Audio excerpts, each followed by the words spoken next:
Hey yo, what it did, y'all? Let's get right into it.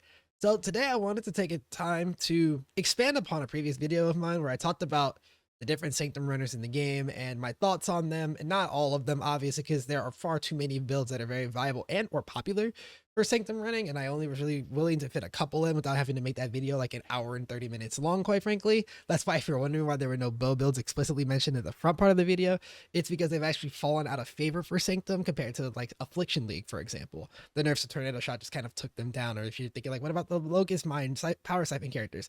Those haven't really been proven to be insane in Sanctum the same way that other builds have been, but I'm certain they would do fine, etc., etc., right? And that's not the point of this. The point of this more so is that in that video, a sarcastic bee gave me a comment that just said, hey, I thought you were going to talk a little bit more about the ascendancy options for these various classes and builds. And that's a good point.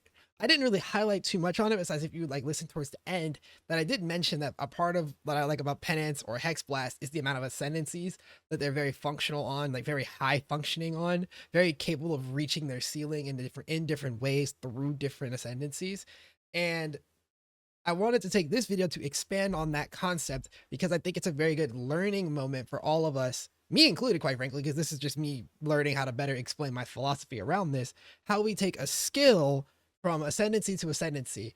And, it's really just all about build transferability, which that's a topic I'm going to cover at a later point in the time. This league is still too fresh for me to talk like deep build concepts yet, but I can talk about specific things related to builds that you guys have seen from me. And so we're going to take a dive into Hexblast and Penance brand, as those are the two most recent builds I covered on the channel, as well as I'm going to give you guys some broader thoughts to apply to other skills in case, maybe you're a Sanctum runner looking at like Bama, for example, or you're just looking at a general build. Maybe you're a slammer, but you don't really want to play Zerker. You wanted to play it on Slayer, for example, like taking the principles that I give you here to understand how to move things around a little bit better. That's the goal here. So before I get into it, the deal. Fuck with the video, like, comment, subscribe, turn the notification bell on if you want to know when we're posting more here. You know the deal, all that good stuff. Let's get into it. So starting with Penance Brand of Dissipation, I think it's the right place, and just because that's my most recent one, and because I chose a version of it that is fairly unpopular, quite frankly, right? If you look at PoE Ninja as of most recent snapshot, 5% of the player base is playing it on a Hierophant in softcore trade, which is what I just played it on a Hierophant over the past weekend. Now, what you'll see here is that the overwhelming majority of players prefer Inquiz or Assassin, with a lot of value put in Slayer and Trickster as well, and then there's some Pathfinders and some Occultists. And that's like surprisingly widespread for the skill, considering that like you could very easily pinpoint one of these ascendancies as its strongest method of scaling. Which one will be the strongest, you ask? Inquiz. The skill simply gets too much crit. That sounds weird, but it gets too much crit to need Assassin, and also with Forbidden Flesh and Flame Jewels added to the game, back when Eater Exarch was added, the ability to Forbidden Flesh and Flame Conviction of Power or Sign of Purpose. The fact that both of them are options for Inquis to take, Conviction of Power for pure power charge stacking power. Personally, I like pretty sure mathematically Sign of Purpose is actually just stronger. The fact that it gets those options available to it is definitely a large part of what keeps it on top there in terms of raw damage output. But that's only in terms of raw damage output. And that's not the only stat that matters, right? One of the things that we want to talk about is, what does your build actually need in order to do what it does, right? So Penance brand needs, generic damage scaling stuff, but cast speed and somewhat duration are the two biggest stats for that skill. And so you get its cast speed up through, well, all sorts of cast speed sources, and duration really usually just comes from your clusters with like grand design on them. You can also take brand equity as like an anoint option if you're not charge stacking and therefore need to anoint like infused, for example, right? So that's like one thing to consider. Two, if you're not a pure Sanctum runner, like let's just say for example you're using this as like an Uber bosser or a like invitation runner, etc. Maybe you're a feared farmer with this build. You actually do want some defenses on the character, which is like a thing that you might consider, as well as just the different scaling setups and the different cost points of scaling setups relative to the defenses and offenses that you want for the character are all worth considering. Okay, let me slow it down real quick, right? That was a lot of words. Bring it back for a second. What that basically means is that all of these ascendancies provide something very different to the table. Inquiz provides the ability to early RF. It's like its biggest strength. You get very, very quick and easy access to RF. through Pious Path, allowing you to just have permanent 6% regen or 5% regen on both your life and your ES. Then RF just cuts your ES and you still maintain your life as a result of it fighting against 10% regen. That is really powerful. It gives a lot of early damage. Then it scales in terms of damage through literally res ignore, which is stronger. 100% res ignore is stronger than 25% res invert. So having that in the Ascendancy is absolutely bonkers. And then you get to Forbidden Flesh and Flame, Sign of Purpose from Hierophant. On the really high end of your budget. And what it really means is that Inquis has the most damage built into the Ascendancy, such that if you wanted to build defenses, you have your entire gear set remaining to do so after the fact. Assassin is extremely strong because it provides the most crit value out of any of the Ascendancies through the natural power charge stacking benefits that the Ascendancy provides, including +1 power charge, leans itself very well into the power charge stacking archetype, which is extremely popular at the moment, right? Void Battery, Malachi's Loop, Ralakesh's Impatience, Badge of the Brotherhood, not Arn's Anguish, that's the other, that's a different setup. Graven's Secret, just stack those charges and go crazy that way, you know, get it in a conviction, whether it be through the chest of Voltus Devotion or a Militant Faith jewel, either or, and that's like a unbelievable amount of damage, as well as getting your cast speed from those frenzy charges. That's the setup that you naturally lean towards. But the biggest thing is that it really just fixes its own crit without having to struggle for it. Now, one downside of fixing your own crit this way as Assassin, by the way, is that you fuck up your curse situation and your link situation. By having so much crit built into your Ascendancy, you actually like devalue a lot of your potential supports on Penance Brand. As you go Penance Brand, then you have like Swift Brand, Empower, Conk Effect, Ellie Pen, and then you're kind of like stuck if crit damage isn't actually all that good for you, because there's a lot of supports that are like 27% or worse, and you would ideally want to be playing with big hitter supports, and so it's a little awkward. That's another part of why Assassin tends to fall off damage-wise towards the end. And also, Assassin has no real potential for going defensive, simply because its Ascendancy values lean itself towards gear and stats that do not give you defenses, right? Talking about the power charge stacking setup, with the exception of a Graven's Secret like hybrid / CI setup that is very, very much not popular.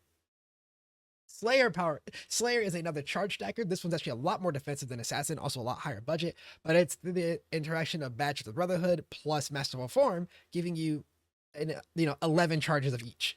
And then you put on Arn's Anguish, and you put on Ralakesh's Impatience, you get some endurance charge generation, so you have your brutal charges up, and then you have 44 total charges across 4 different types of charges.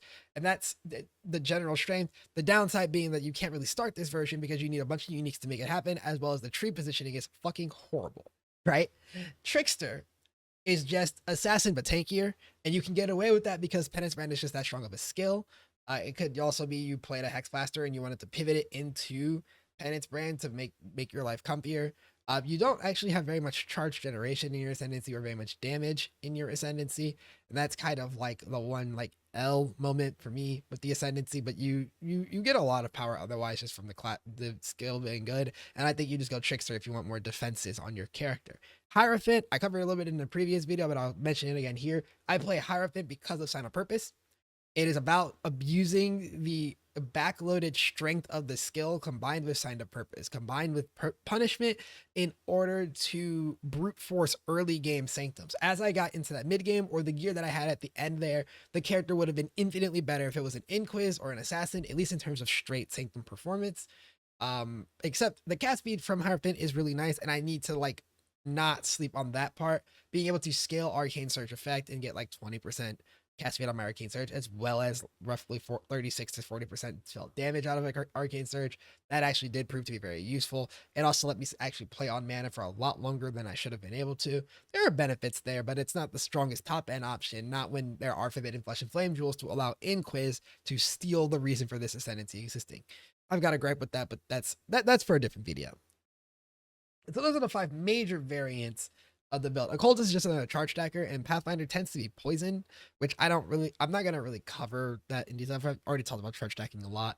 Now, there's a lot of different options there, and the one you choose is just the one you find the most entertaining, right? Like which way do you want to do it? What character do you already have leveled, for example, right? Maybe you're just pivoting an existing long neck into the Inquisitor version. Maybe you played some Slayer LS and you just want to convert your Slayer into power charge stacking Penance. Fuck it, go for it, right? That's sometimes how these decisions come to be. Next up here, let's talk about Hexblast. Hexblast, converse to, unlike that setup with Penance brand, lot less variance on the ascendancies that people are choosing. And I have a couple reasons for this in mind, right? And I partially contributed to one of them, right? You'll see on the screen, Trickster, 64%, Cultist, 20%, Assassin, 7%, Pathfinder, 5, Sabo, 3, nothing else really exists. And the homogenization to Trickster at 64% is very interesting because this is one of the few skills in the game where I can say that one of my better overarching principles seems to really take hold in compared to other skills, which is that sometimes there is actually a such thing as too much damage, which is crazy to hear myself saying because a couple years ago you could never get me to say those words. But as the when sarcastically commented, like the prompt part, the question part of it also included, why play Trickster when a cultist is just more damage? Here's the reality. The character that I'm playing in software trade for Hexblast, or was playing, is already at 80 million DPS. Lycia gets folded on arrival no matter what's there. Which means at that point of investment, there is no damage that matters, right? Once your damage has exceeded the point at which the content, like it's not just, oh, I can kill her. No, she gets folded on arrival, right? Upon being folded, there is no damage increase that matters. Who the fuck cares if your Lycia kill goes from 1.7 seconds to 1.3 seconds? There's no shot that you are saving enough of those half-second intervals across runs to be worth investing that much more currency or playing a character that much worse off overall. That's why people are playing Trickster, because the skill is so overloaded, because it's also one of the few archetypes that leverages like Trickster's full power level through the strength of Swift Killer. There's not a lot of reason to sacrifice, to like give up those quality of life and defensive options for a little bit more damage, right? Because what if you don't want to be a pure Sanctum runner forever? Well, good for you. Like if you look at the setup that I played in the private league last league, that character's like 55 million DPS and T17 and Uber Boss viable, like very comfortably at that, right? And that was old T17s, right? Like they were, it's a much more put together character that still has Lycia deleting damage. Therefore, people prefer Trickster for that reason. Occultist and Assassin are still extremely strong, but they are more expensive and less defensive. Pathfinder is another case of poison. Sabo is actually the one that I wanted to talk about the most in this part of the video. And it's because Sabo's not bad, you guys. We're getting ready to with this note on Sabo, we're going to transition into the like overarching points, which is never take a statement on popularity to really mean viability. And I've said this a couple times on the channel already, and if you're going to keep watching me, you're going to keep hearing me say it. But just because Sabo is only at 3%, do not let that fool you into thinking that Saboteur is a bad ascendancy for this build. It is just simply not the preferred, right? Its strongest competition is on the same base class. Trickster is so much better of an ascendancy overall that it's really hard for Sabo to have a seat at the table. But that's not to say that Sabo doesn't absolutely crank, right? The 150% aura effect, which is something that like gets slept on a lot, and I might like take some time to try to talk about this more in detail at some point. But 150% aura effect from the Saboteur, from that Sabo node, gives you guaranteed double damage on your Hexblast like really early on, provided you preload, which actually provides an insane amount of damage earlier on in your character's gear progression. If you are playing the character in mapping, for example, the value of the immunity to ignite and shock, as well as giving yourself regen. You do not get recovery on mine builds very comfortably. Having 10% regen is really, really strong, right? That's another part of what makes Sabo so good for this skill, Or, it also still provides pen or percent more damage, like with the bomb specialist node. The ascendancy is really strong for this build. There's just another very strong option nearby, and YouTube and content creation in general is contributing to this, right? I believe like this got lost in the weeds when Ventura talked about this last league when he played his Hexblaster, which is that the only reason he chose Trickster over Sabo is the fact that Trickster gets more mind throwing speed in the earlier stages of the game. +2 frenzy charges is I believe it's 8% throwing speed from charge mines, as well as having the 8% action speed and freeze immunity, which is really nice from one step ahead, means that you are simply just throwing mines faster and more comfortably on a Trickster. But that was not an indictment on the damage or survivability of Saboteur, because I somehow managed to mention all the damage nodes as well as Pyromaniac, but didn't mention Born in the Shadows, which is still an insane defensive node for Saboteur, right? Like the Ascendancy is still really good. Trickster is just flavor of the month. And we're going to use that to talk about the real like arcing point for this video. Most builds can be played on a variety of ascendancies, right? I mean, we just talked about 5 ascendancies for each Penance brand and Hexblast. And my guess is that you've really only seen 2 ascendancies for Hexblast really be talked about, and maybe 2 ascendancies for Penance brand be talked about. And there are so many other things I haven't gotten to. Like, I didn't even talk about my Elementalist Penance brand that I know how to play, that I have a really, really strong setup for, right? Or, we start to talk about stuff with like Hexblast a Contradiction Inquisitor is a less popular setup this league because Lance is not currently playing his tri-stack, and people therefore just kind of like almost forgot about it in a way, right? There's a Penance Necro variant that I'm about to open the vault if I start talking too much, right? But like you get deep into the variations of how skills scale through digging into what scales the skill versus what the ascendancies provide and what content you're doing.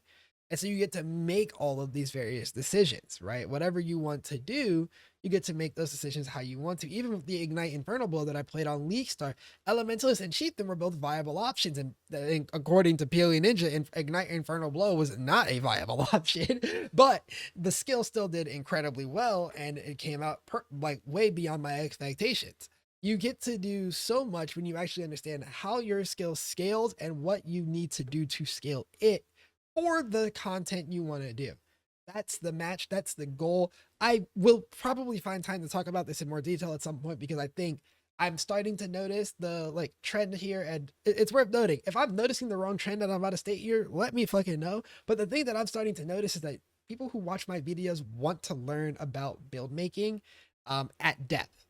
And that's a hard topic to like condense into anything almost concise, by the way, but we're gonna try. But I think that that's a topic that's worth talking about, and I think that this is another really good stepping stone towards that topic for myself, before I start to really figure out how to squeeze it down, right? Anyways, that kind of wraps up what I wanted to talk about here. I just wanted to talk about how you infuse your build selections with the purpose of the character, really just expanding on both the points from my Hierophant Penance brand video, as well as just answering the question in that comment. Thank you so much, Sarcastic B, for the comment and the fantastic video idea. Everybody go shout them out in the comment. Give them some love in the comments for this one. Again, if you guys like the video, if you found this useful, like, comment, subscribe. Get this video out there, actually, if people are asking questions that you feel like will be answered by this video, etc. All that good stuff. If you want to connect with me outside of here, I do have a Twitch and Discord linked in the description. I stream in the evenings, not every day. Do not come in and be like, where's my streamer? No guarantees, right? But we're working on that. Anyways, thank you guys for watching. Also, leave some more ideas in the comments for things that you guys, if like, again, I mentioned the build creation thing. If you guys actually want to learn more about that, leave some ideas in the comments for me to, like, either questions to answer or directions for me to point myself in as I start working on videos in that direction.